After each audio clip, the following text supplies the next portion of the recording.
So hello friends, welcome back to our channel. और आज हम लोग पढ़ने जा रहे हैं बेगला 137 जो कि लैंग्वेज थ्रू लिटरेचर है, बीकॉम सेकेंड ईयर।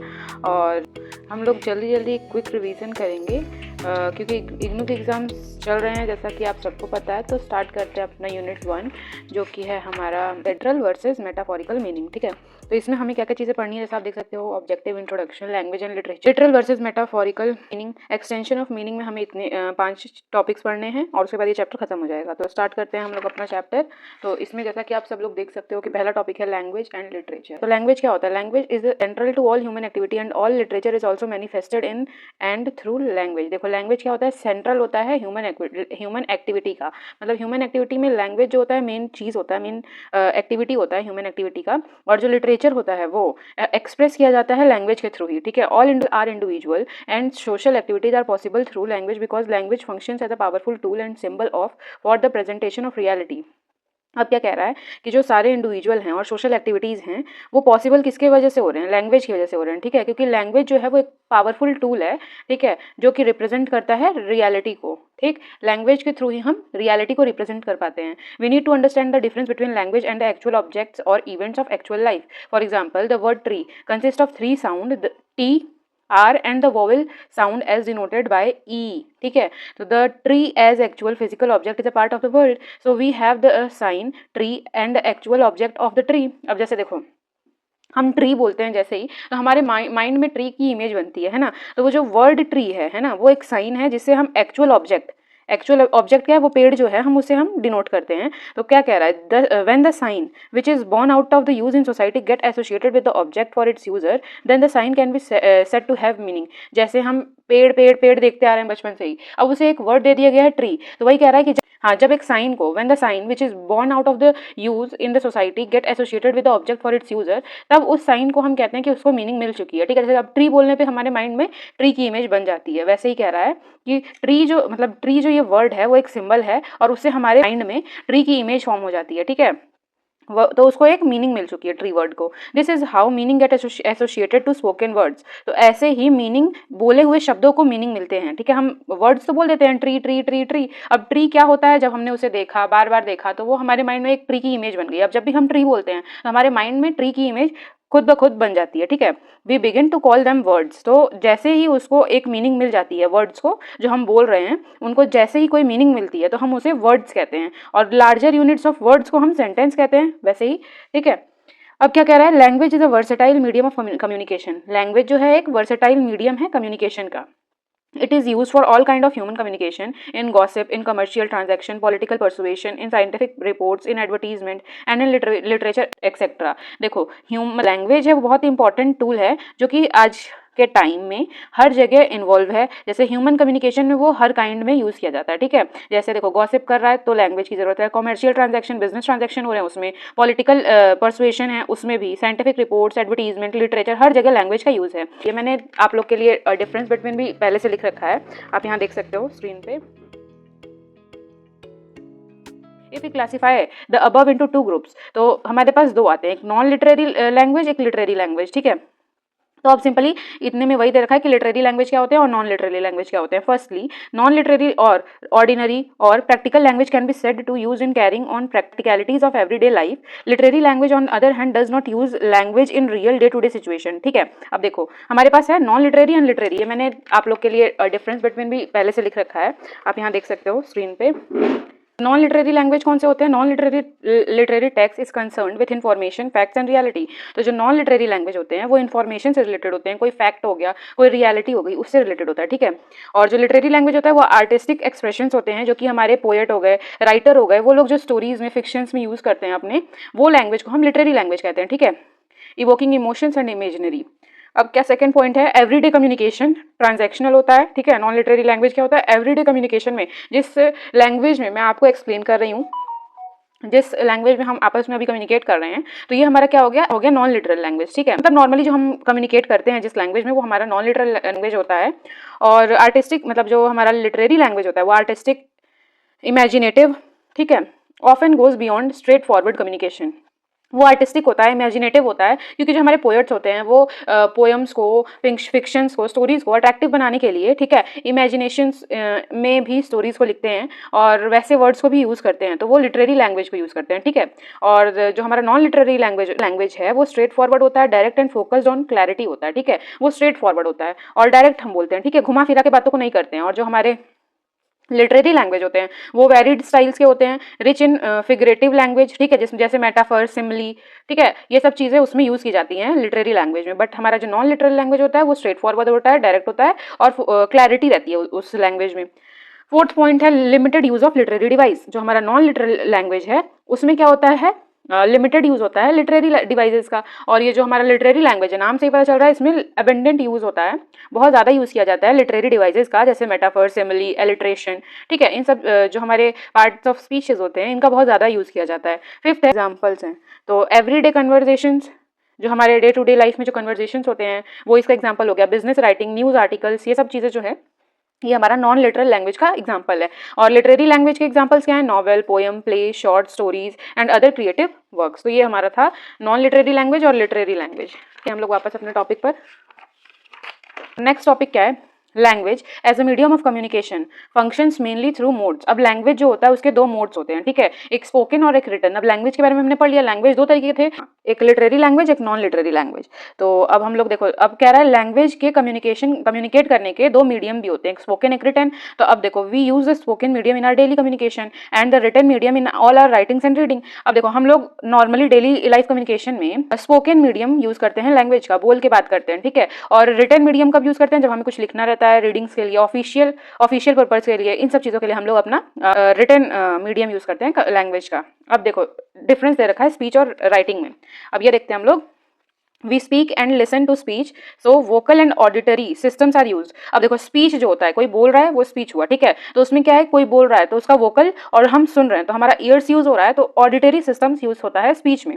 अब आते हैं राइटिंग में, we write and read what is written and hence it involves our visual capacity. अब स्पीच में कोई बोल रहा है तो उसका वोकल, एंड हमारा हम सुन रहे हैं तो हमारा ऑडिटरी सिस्टम यूज हो रहा है। राइटिंग में क्या है, हम लिख रहे हैं और उसे रीड कर रहे हैं, ठीक है, तो हमारी जो है विजुअल कैपेसिटी यूज हो रही है, हमारी आईज का यूज हो रहा है। तो हम इसमें क्या होता है, रिटन राइटिंग में विजुअल कैपेसिटी का यूज होता है और स्पीच में वोकल और ऑडिटरी सिस्टम्स का यूज होता है। स्पीच जो होता है minus the recording system is transit. देखो, स्पीच इज ट्रांजिट। ट्रांजिट क्या होता है, वॉलेटाइल होता है। ट्रांजिट मतलब वॉलेटाइल होता है, मतलब अब हमने स्पीच तो दे दिया, अब उसका कोई रिकॉर्ड है नहीं कि हमने क्या बोला, ठीक है, उसकी रिकॉर्डिंग नहीं है। तो जो स्पीच होता है वो रिकॉर्डेड नहीं होता है, हम इसलिए जो स्पीच होता है वो ट्रांजिट होता है, सामने वाले ने बोला, बात खत्म, अब हमारे पास उसका कोई प्रूफ नहीं है कि आपने ऐसा करके कहा था। For it dissipates in the year after it spoken. ये क्या होता है, हवा में मिल जाता है बोलने के जस्ट बाद। अब किसी ने कुछ बोला, वो गायब है, वो वर्ड्स के फॉर्म में निकल थोड़ी रहा है ना, कोई कुछ बोल रहा है तो वो गायब हो जा रहा है, अब दिख थोड़ी रहा है, तो इसीलिए कहा जाता है स्पीच जो होता है वो ट्रांसलेट होता है, वॉलेटाइल होता है। और जो राइटिंग होता है उसे प्रेजेंट किया जाता है एज अ रिकॉर्ड। अब जो वो रिटन फॉर्म में, हमने किसी को लेटर लिखा, एप्लीकेशन लिखा, तो वो रिकॉर्डेड फॉर्म में, ठीक है, तो वो उसे as a proof in future अगर जरूरत पड़ी तो वो यूज कर सकता है।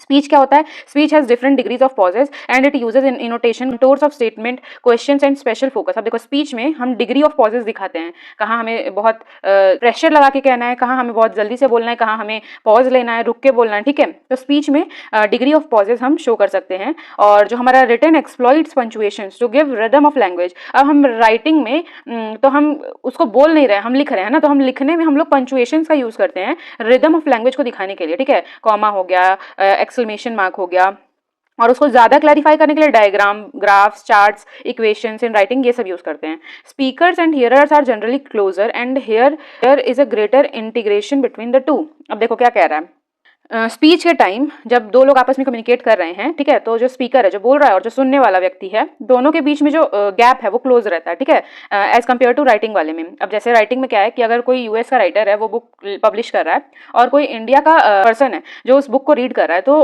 अब इन दोनों पर्सन के बीच में बहुत ज्यादा गैप है। बट जो स्पीच है, जब हम आपस में किसी से कम्युनिकेट कर रहे हैं, तो जो हमारा स्पीकर है और जो हियरर है उसके बीच में जो डिस्टेंस है वो बहुत ही क्लोजर होता है, वो बहुत मिनिमम होता है, ठीक है। तो अब देखो क्या कह रहा है, Writing generally involves some distance between the writer and the reader, hence it involves distance between the interlocutors। अब देखो यही कह रहा है कि जो हमारे राइटर होता है और जो हमारा रीडर होता है, उन दोनों के बीच में डिस्टेंस होता है, ठीक है, और जो स्पीकर होता है और जो हियरर होता है स्पीच के टाइम, उन दोनों के बीच का जो डिस्टेंस होता है वो क्लोजर होता है, since the interlocutors are present which is assumed, resulting in utterance which are grammatically incomplete। अब देखो, जब दो लोग आपस में कम्युनिकेट कर रहे होते हैं और आमने सामने प्रेजेंट होते हैं तो क्या होता है कि बस बोला जाता है, उसमें ग्रामर को नहीं देखा जाता है, ठीक है। तो ग्रामेटिकली इनकम्प्लीट होता है स्पीच, क्योंकि ग्रामर को नहीं देखा जाता है, नॉर्मली फ्लुएंटली बात किया जाता है। बट जो राइटिंग होता है, ठीक है, जब हम कुछ लिखते हैं, एप्लीकेशन लिखेंगे, स्पीच लिखेंगे, आर्टिकल लिखेंगे, तो उसका एक फॉर्मेट होता है, ठीक है। ग्रामर्स हम उसमें देख के लिखते हैं। तो ड्यू टू डिस्टेंस, देखो क्योंकि इसमें डिस्टेंस ज़्यादा होता है, तो writing generally is more grammatically complete. तो राइटिंग में हमारे ग्रामर्स देखे जाते हैं, बट स्पीच में कोई कुछ बोलता है तो हम ग्रामर नहीं चेक करते हैं, तो ग्रामेटिकली इनकम्प्लीट होता है, ठीक है। अब क्या कह रहा है, although the two are different modes of language but they are not entirely exclusive. Example, we cannot find the elements of speech in written dialogues as in novels and dramas, or even have the written form in speech as in the news and broadcast telecast over the radio and TV. यहाँ पे दूसरा topic आ गया हमारा direct speech और indirect speech, ठीक है। हम बचपन से पढ़ते आ रहे हैं, डायरेक्ट स्पीच क्या होता है, जब हम वाले पर्सन की बातों को हम एज इट इज कहते हैं तो वो डायरेक्ट स्पीच होता है। जब हम किसी सामने वाले पर्सन की बातों को थोड़ा सा चेंज करके कहते हैं तो वो हमारा होता है इनडायरेक्ट स्पीच। तो एग्जांपल देख लो, she said I will come here tomorrow, ये एग्जांपल हमारा डायरेक्ट स्पीच का, जैसा उसने कहा वैसा ही हमने सेम एज इट इज कहा, तो वो हमारा डायरेक्ट स्पीच हो गया, she said.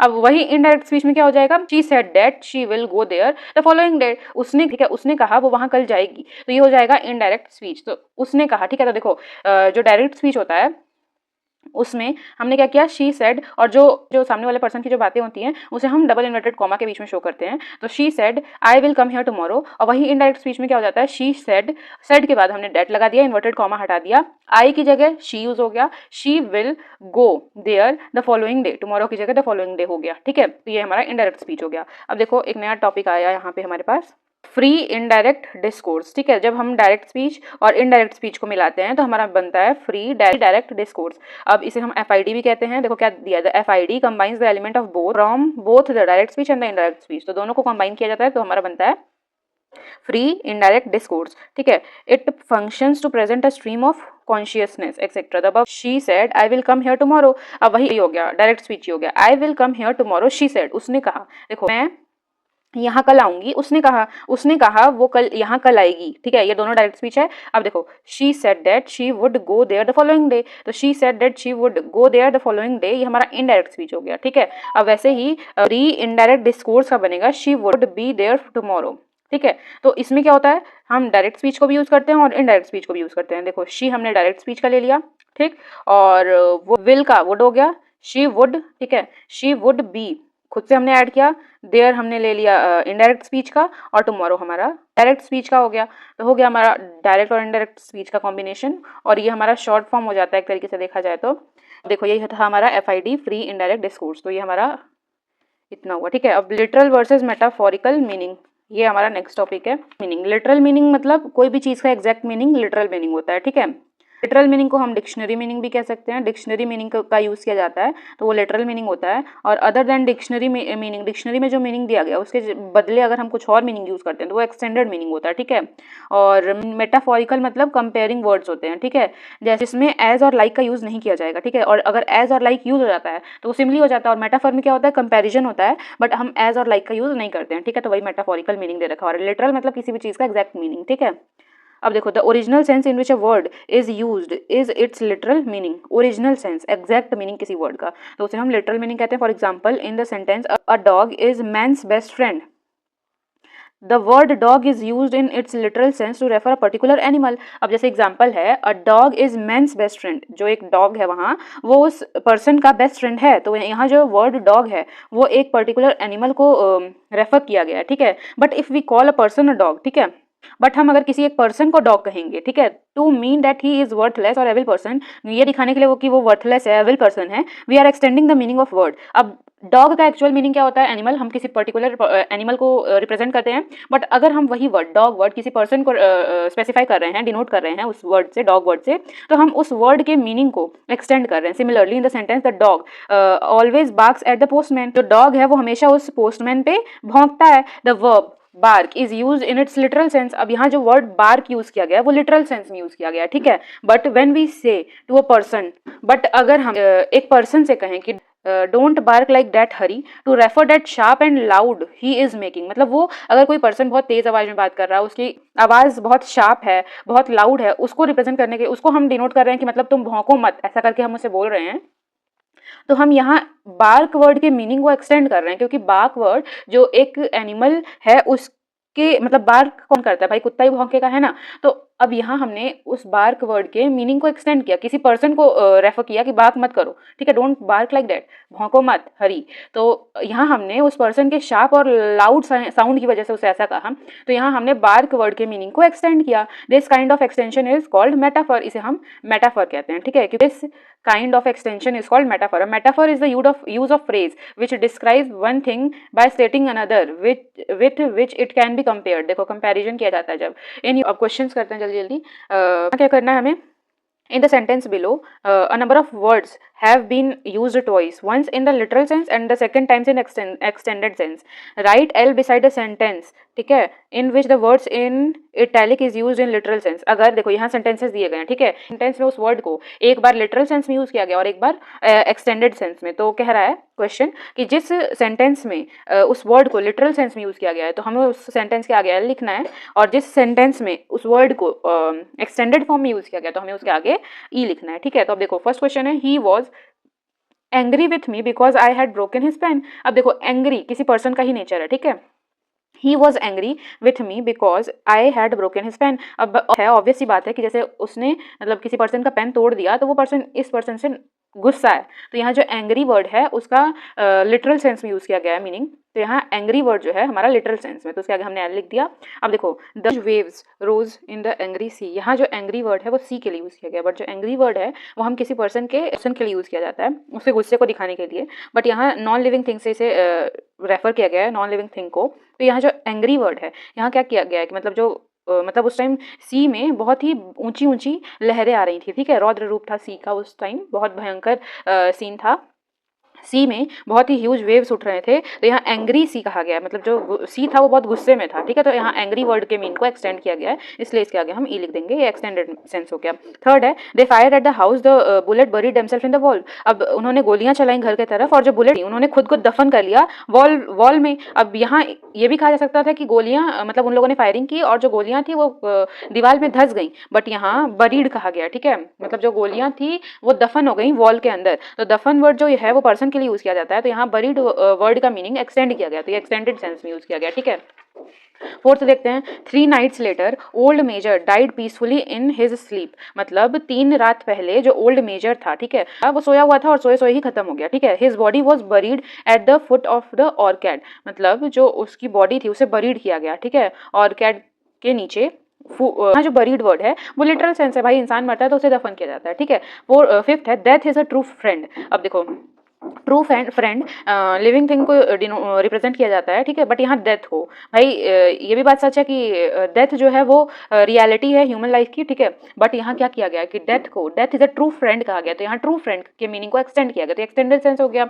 In the ancient time, sixth question है, in the ancient time the Roman brought slaves from battle. अब देखो पुराने समय में जो रोमन्स थे उन्होंने स्लेव्स वो बैटल से स्लेव्स लाए थे, उस टाइम होता था ना कि भाई जो हारेगा वो स्लेव बनेगा, ठीक है, और जो जीता वो तो राजा हुआ ही, तो जो स्लेव है यहाँ, ठीक है, ये लिटरल सेंस में यूज किया गया है, इंसानों के लिए यूज किया गया। The Roman brought slave from battle, जो हारा वो स्लेव बना, ठीक है, तो यहाँ लिटरल सेंस हो गया।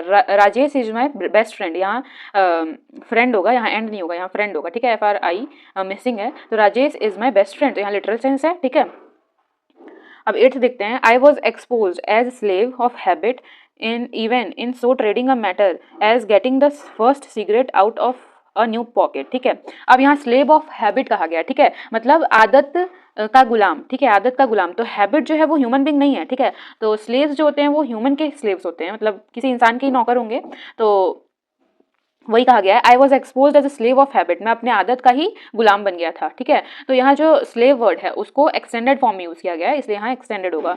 चक्कीज peace of mind was shattered, यहाँ भी एक्सटेंडेड फॉर्म में शैटर्ड को यूज किया गया है, ठीक है, क्योंकि ये एब्स्ट्रैक्ट फॉर्म है, कॉन्क्रीट फॉर्म नहीं है, ठीक है। Glass pane of our window, मतलब क्रिकेट बॉल से हमारे विंडो की ग्लास जो थी वो टूट गई और बिखर गई, ठीक, तो यहाँ जो है वो लिटरल सेंस में ही यूज किया गया है विंडो के मतलब शैटर्ड के मीनिंग को। तो ये था हमारा topic literal versus metaphorical meaning. So I hope कि आपको आज का टॉपिक्स क्लियर हुए होंगे, और अगर आपको मेरी वीडियो थोड़ी भी अच्छी लगी, मेरा पढ़ाया हुआ थोड़ा भी समझ आया, तो आप इस वीडियो को लाइक करें, ज़्यादा से ज़्यादा शेयर करें, ताकि आपके और भी फ्रेंड्स को पढ़ने में प्रॉब्लम ना आए। सो मिलते हैं नेक्स्ट वीडियो में, बाय बाय।